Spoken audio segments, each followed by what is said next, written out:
This is an iHeart podcast. Guaranteed human. Body Bags with Joseph Scott Morgan.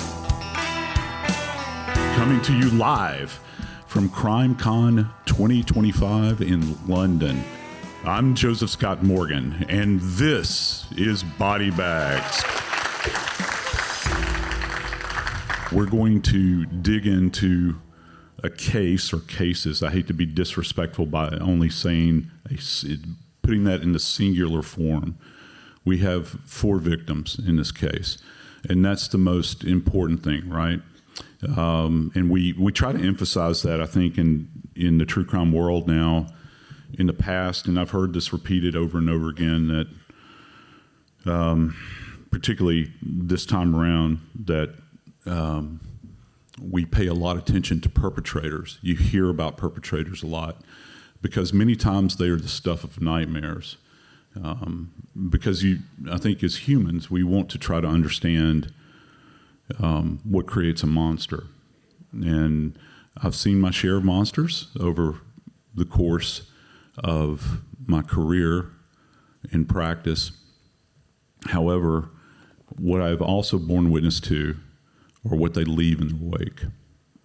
And I don't know of any case or cases that are in view right now that are any more brutal than this. And there has been an ongoing discussion about when this case is actually going to come to trial. These cases, they'll all be held in one accord.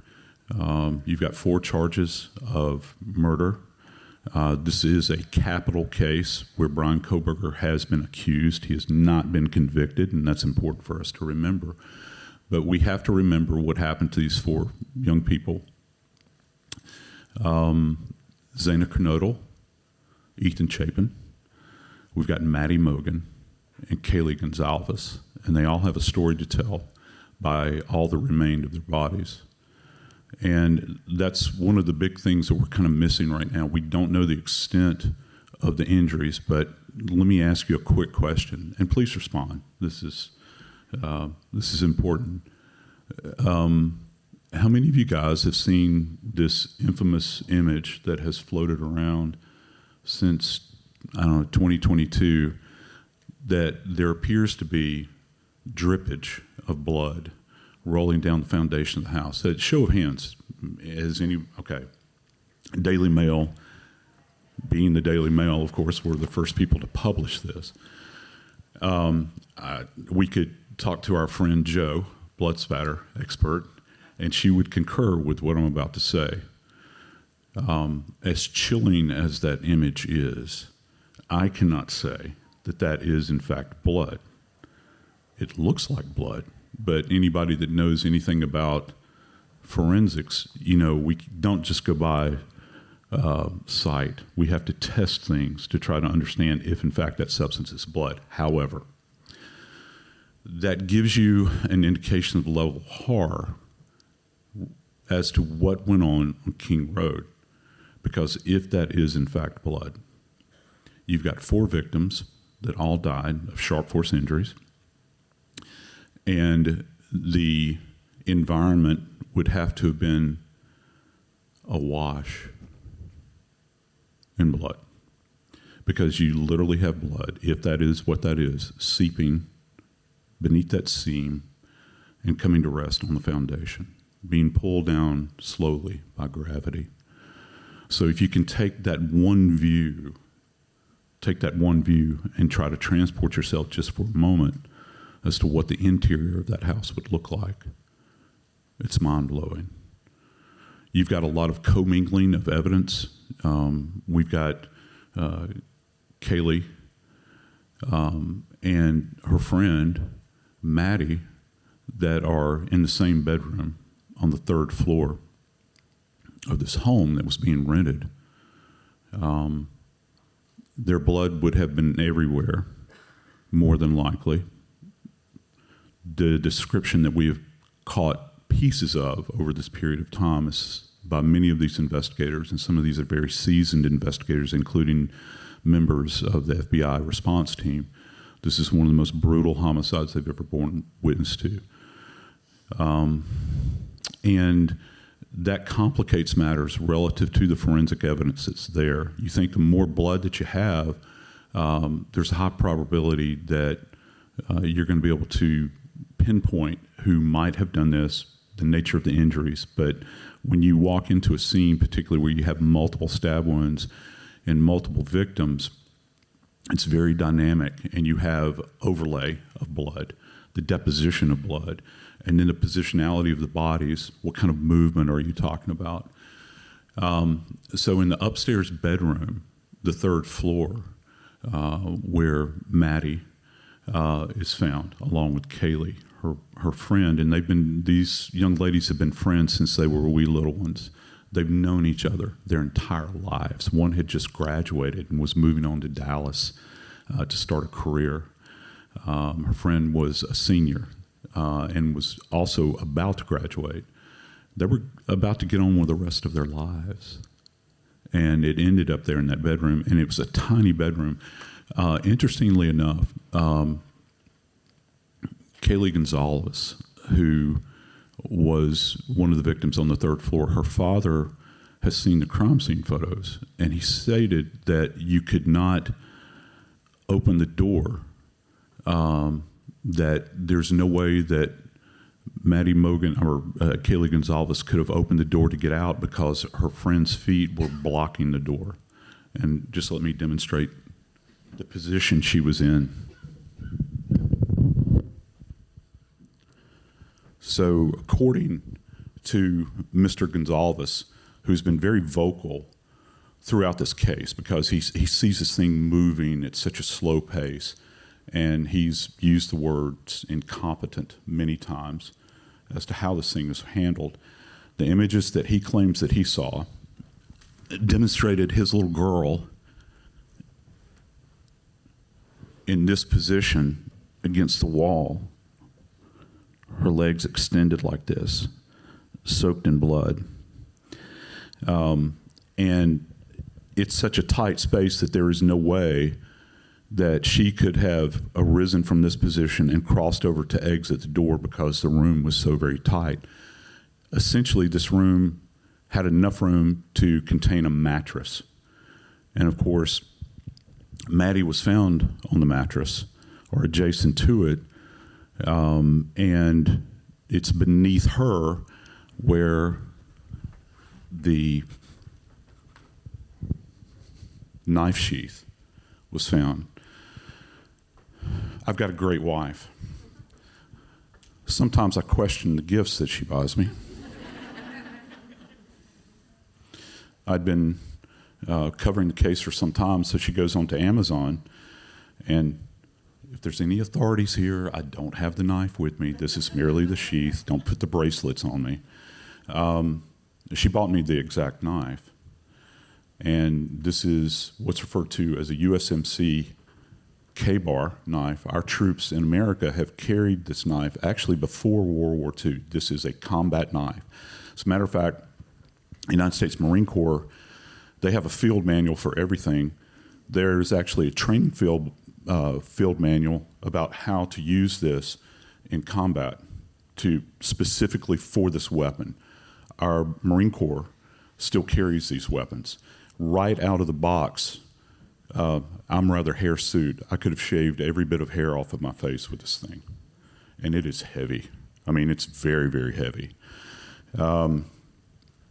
And this sheath will come into play as we continue to talk about the case. But beneath her body was the knife sheath. So you begin to think about whoever the perpetrator was that was locked up in this tiny little space adjacent to a mattress. These two young women that were sleeping in this bed, something that they had done together since they were wee little ones. One was back visiting, celebrating her graduation, wanted to show off her new Ford Bronco that she had, Range Rover that she had purchased, in town to have a bit of fun, were brutally assaulted in this room, and the perpetrator apparently left behind the knife sheath. Then we have to go downstairs to the second floor of this residence, and the residence is quite interesting in and of itself. But on the second floor, we have Zana Knodel, who is one of the lessees that indwells this place, and her boyfriend. They're found, his name is Ethan Chapin. They're found in her bedroom. When Zana is examined, it turns out, according to the authorities, that she fought back ferociously. If you'll extend your hand like this, okay, just like this, and look at your palm, okay, you have a series of ligaments in the palm of your hand. She had grabbed hold of the blade, and through her ligaments and tendons was cut down to the bone, where she had grabbed this combat knife and it had been drugged through her hand. In a recent release, and this was something that we never knew, her boyfriend, Ethan, is found on the bed. She's on the floor. Ethan's on the bed, and he's a tall fellow. He's one of triplets. Okay, he's got two other siblings. He's a freshman. She's a junior. His legs are carved up. How bizarre, right? Who has time to take a combat knife and carve somebody's legs up? Who does this in this kind of frenzied attack? Because the window of time that we're talking about relative to this attack is so small. We're talking about an event that would have taken maybe, some people have said, as many as 12 and as less as 6 minutes to go from multiple floors in this odd structure. And we'll get into that in just a sec. Get into the multiple floors and navigate this area and pull off 4 homicides with a single weapon, not a firearm, okay? And each one of these victims has got multiple, according to authorities, multiple stab wounds and slices over the surfaces of their bodies. Now, when the police arrived the next day, this is actually November 13th. I think the recording said 14th. It's the 13th, I think, when this began to occur. That morning, it was late in the morning. You have 2 other roommates that survived that were in the structure. They had been out drinking, but had returned home at about 1 a.m. There's been a big question as to, was anything heard? Because I don't know about you guys. I talked about this yesterday when we were speaking about Ellen Greenberg, if any of you guys were in that session. The pain that someone sustains as a result of any kind of sharp force injury, being cut, being stabbed. I use the example of a paper cut and how painful a paper cut is. Pain centers begin to fire. Now you've got 4 people. They're sustaining multiple stab wounds and slices. Is it possible that this could have been facilitated and no one heard a peep? The other 2 roommates, one is on the first floor, which is actually technically the basement. The structure is really bizarre. The second floor, where Zana and her boyfriend Ethan were, there's another roommate down the hall who's the person that winds up saying that she saw the person. How many of you guys, what's the distinguishing factor that she said? Dylan Mortensen. Bushy eyebrows. And he's wearing, I think what's referred to, many believe it was a balaclava, which is this covering like this. You see it, we saw it during COVID. People would wear these. They became popular at that time. And you saw the bushy eyebrows. She describes this individual as being athletic, not fat, but slim, had the body of a swimmer, perhaps, that kind of wide shoulders, that sort of thing. And no one hears anything as far as pain centers firing and people screaming in agony. At one point in time, Dylan Mortensen, the surviving roommate on the second floor, thought she heard somebody say, "It's going to be okay, I'm going to help you." But that has not been pegged down specifically, as if the perpetrator that was up there heard her weeping, and was going to help her at some point in time. So there's a lot of confusion there has been from Jump Street relative to this case.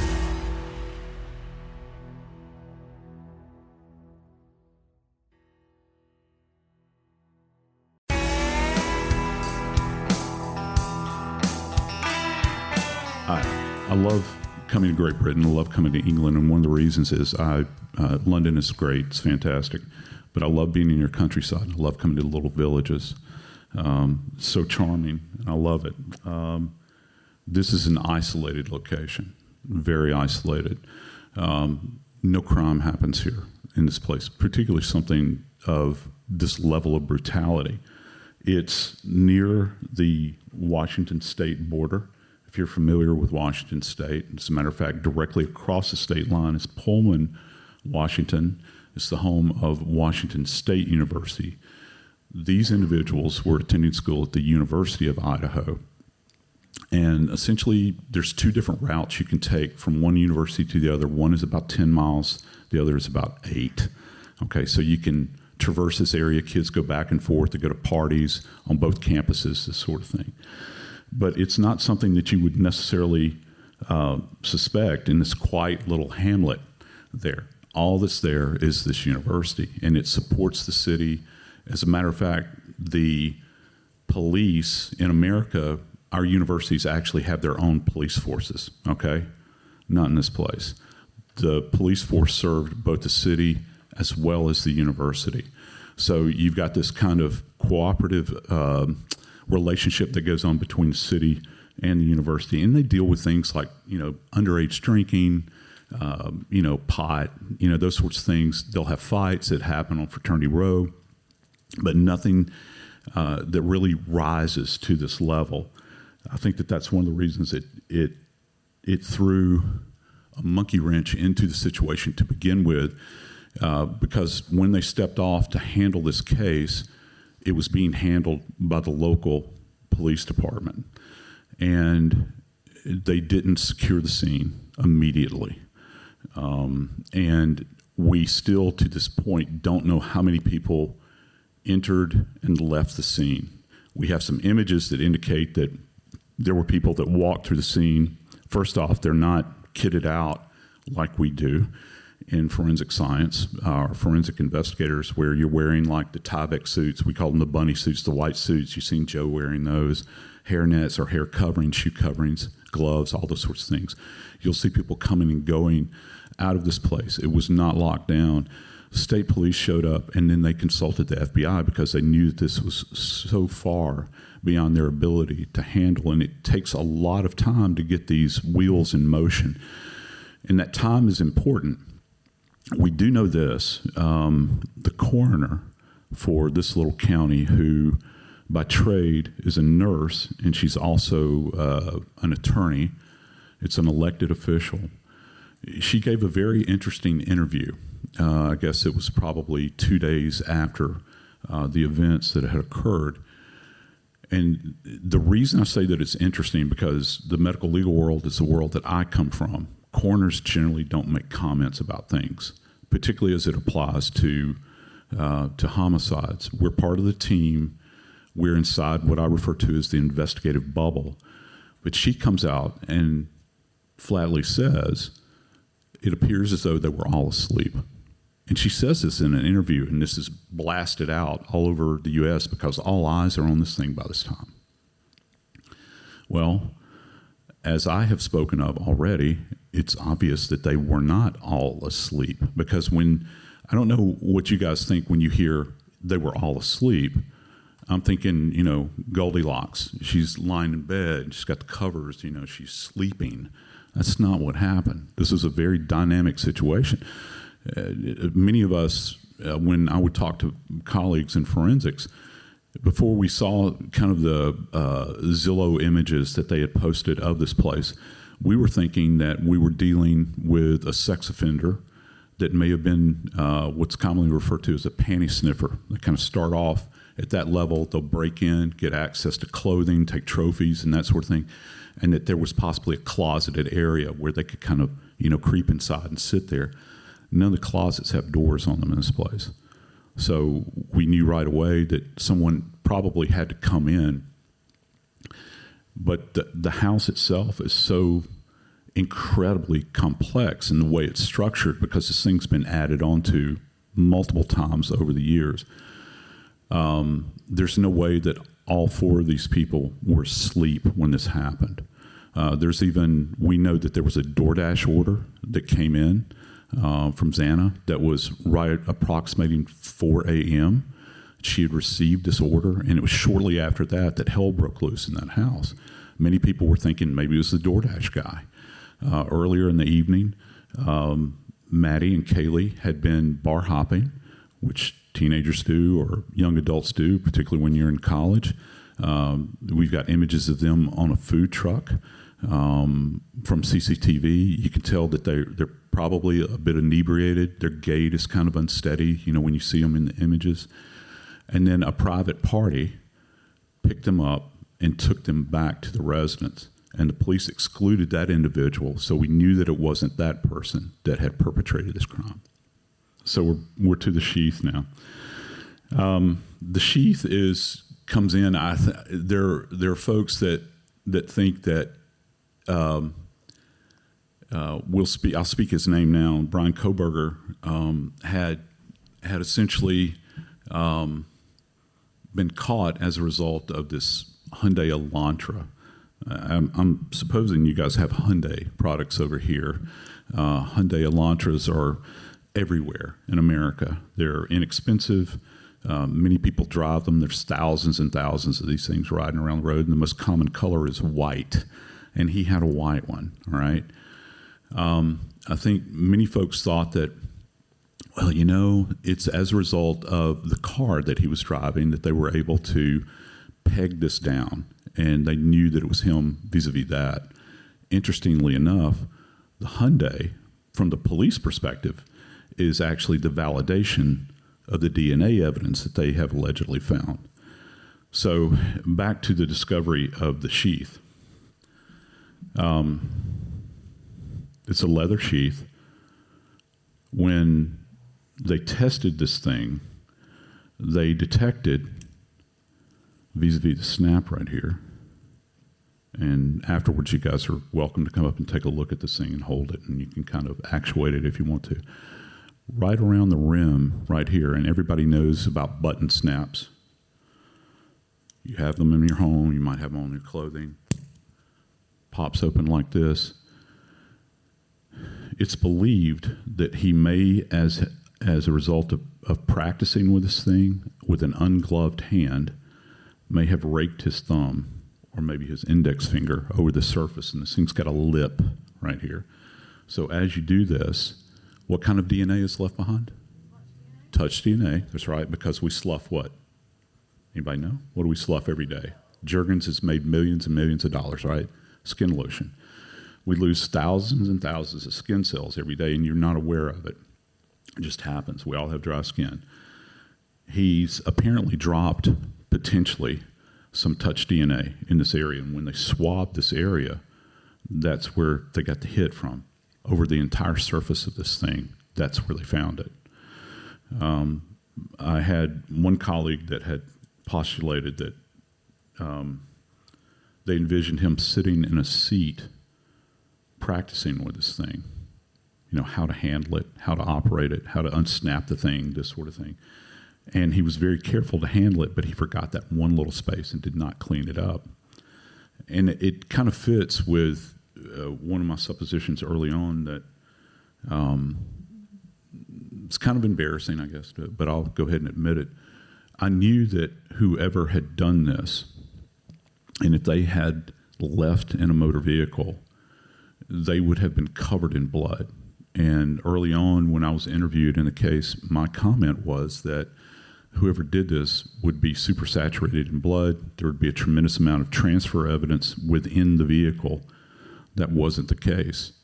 And just so you know how these vehicle searches go, when they get their hands on one of these vehicles, every bloody thing's coming out.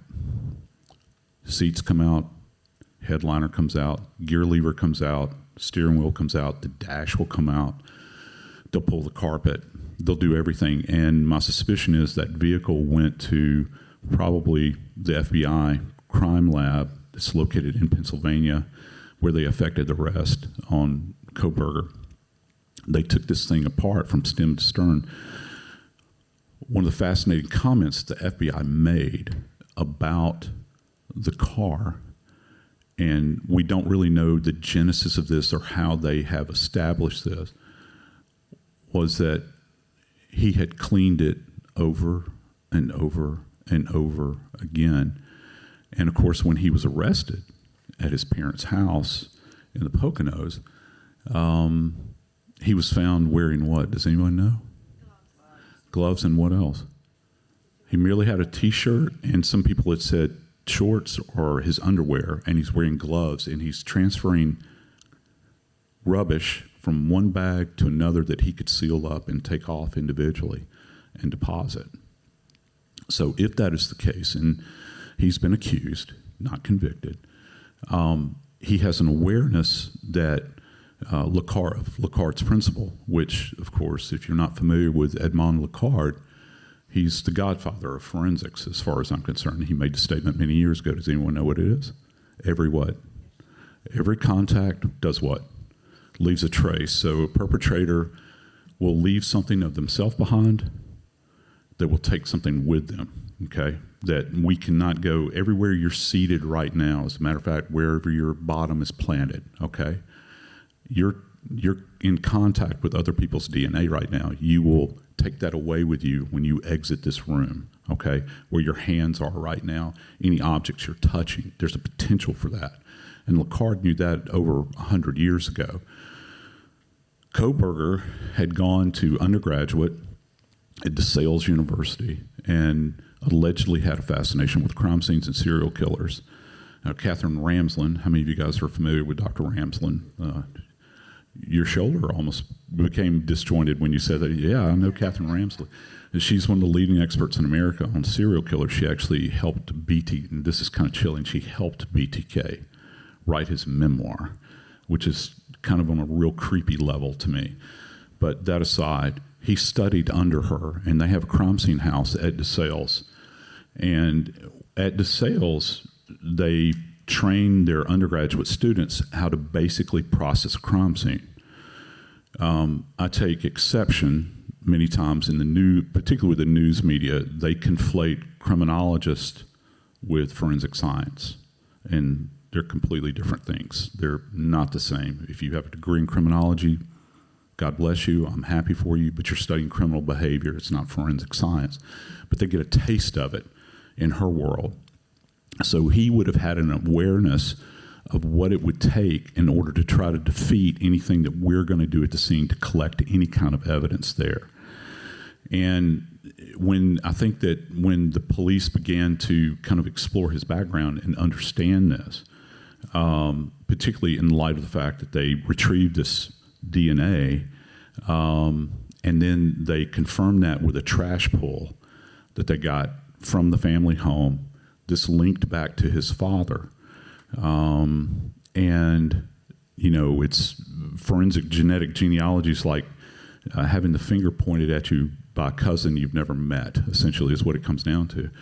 And that's what happened in this case. That put them on the scent of him, and then they were able to, in their minds, the police, that is, validate their supposition with the existence of this white Hyundai Elantra that had been driving about town, that they were catching flashes of all about town through CCTV, but they could not clean those images up enough to be able to fully appreciate who was operating the vehicle. They couldn't get a tag off of it, but yet this vehicle sat in the parking lot of his rented apartment in Pullman, Washington, which again is only 7 to 10 miles away, and they had driven past it multiple times over there. So the dominoes begin to fall relative to this, and there have been a variety of times over the course of this odyssey that we've been on since 2022 with this case regarding leakage that's coming out in the press. I had stated plainly the other day or yesterday that, my image actually appeared and that he had been watching some of my comments on air in the interim, and it turned out to be about a 6-week interim between the time that these homicides were committed and that they finally put the bracelets on him in Pennsylvania. And, me personally, it sent a chill up my spine, that I was kind of in the mix, that any comment that I would make on air about it that he was hearing, So, again, it was this weird kind of intersectionality, with that. And he had enough time, I think, to try to put as much distance between himself and the crimes as he possibly could. But, of course, he failed miserably.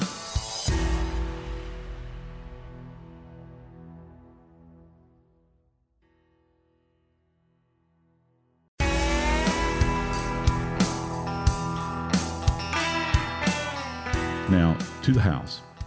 How many of you guys have had a homicide committed in your hometown? Let me ask another question. In your town, wherever you're from, that location, let's say it's a dwelling, has that dwelling been torn down? I've actually worked in both New Orleans and Atlanta homicides at the same location in cases that are not related. New occupants come in and a homicide is committed by that group of people as well. Let that sink in just for a second.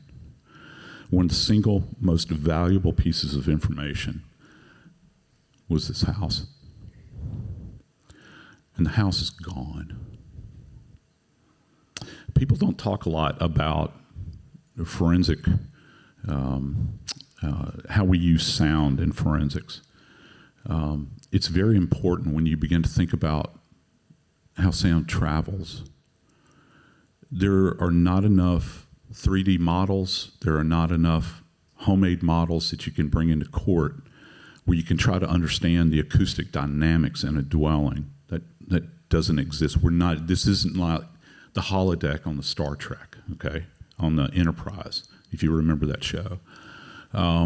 So if our idea is that no one heard anything on the adjacent floors when all of this is happening, that just kind of goes out into the ether, right?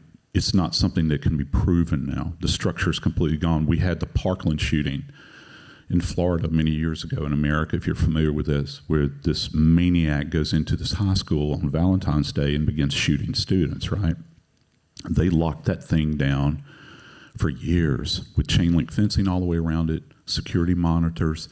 It was on Valentine's Day. There were still little teddy bears with hearts on them and crushed roses and all these sorts of things and bloodstains everywhere. And they took the jury there, and the press went in with them. And it triggered something within the jury where they were suddenly put in that place and they could understand the dynamics of that environment. This is absent in this case, arguably one of the most high-profile cases in the U.S. In the last decade, I'd say. One of the biggest pieces of physical evidence is gone now. There have been questions about how things were removed from the scene. There's one kind of famous image of an entire mattress being taken out of the house. It was not covered. It was placed into the back of a pickup truck to be hauled away. Standard, you would wrap it in like butcher paper, place it in the back of a covered van and take it away. When the Gonzalez's received their daughter Kaylee's belongings, they actually sent back her trash can that was in her room. It still had an orange juice, apple juice box in it that had not been examined. There was still trash in there that they had not pulled out of the thing. Trash pulls inside of crime scenes, particularly where a double homicide has been committed in that room, is something I'm not giving it back to the family. I'm sorry. And even early on, they had stated that they were going to allow personal items to be taken out of the house and given back to the family. Before Kohberger was arrested, slightly before, they sent in a crime scene cleanup team. They had a plastic tunnel that had been constructed so that you could make entry into the place. Kohberger was arrested. He immediately got defense counsel And they said, whoa. And as by his right, he needs to be able to examine the scene. His team needs to be able to. You might think that, well, no, he needs to get what's coming to him. Yeah, okay, if he's guilty, he does. But you're going to have a real problem if he doesn't have access. And all along, from the perspective of forensic evidence, the house has been kind of the concentric location of some of the biggest pitfalls with this case. The fact that items were removed from the house and turned back over to the family, the idea of them sending a crime scene cleanup, just the thought of them doing that and not holding back. And then, of course, the university purchasing the actual property, and they had this thing raised. And they're going to turn it into a memorial. I'm all for memorials, okay? But there's a time and a place for everything. I think everybody would agree. I don't care how sad it makes you feel. I don't care if it makes you feel icky when you walk by it. You know who feels icky right now? You know who feels sad? The parents of these victims. And they fought tooth and nail to try to have this thing maintained. And both the defense and the prosecution agreed to have it ripped down. Never in my experience have I ever seen a homicide scene pulled down like this, particularly prior to a trial. This is going to come into play in this case. One last thing. There's been a big data release that took place from the Dateline program. In that data dump, we begin to see images that someone within the investigative team has released to the media and to Dateline and their producers. We've now got imagery of Brian Kohberger in various poses with his hoodie over his head, looking. You remember there was another one that came out a few weeks prior where it looked like he had just gotten out of the shower and he's kind of smiling like that. Hair is kind of combed over. Shower curtains immediately behind him, or the shower is immediately behind him. There's been digital data that has been released now from CCTV where you can see the car going by. We never saw that before, and for some reason, someone decided to release all this information. Howard Bloom has written a book that I'm not here to sell his book in any way, but he had access early on. He showed up in Idaho and began talking to the cops, and guess who's releasing a book in July? James Patterson. And everybody's familiar with James Patterson. He's written about this now. So this thing, the dynamics of this case and the way this is going to play out, no one knows, but I do know this. This is a death penalty case. All of this data dump that has taken place might not affect the trial immediately, but if he's found guilty, this is going up on appeal automatically in America. And guess where this all will come into play? It's going to come into play in the appellate level, okay? And we'll see how it plays out. Live from CrimeCon 2025 in London, I'm Joseph Scott Morgan, and this is Body Bags.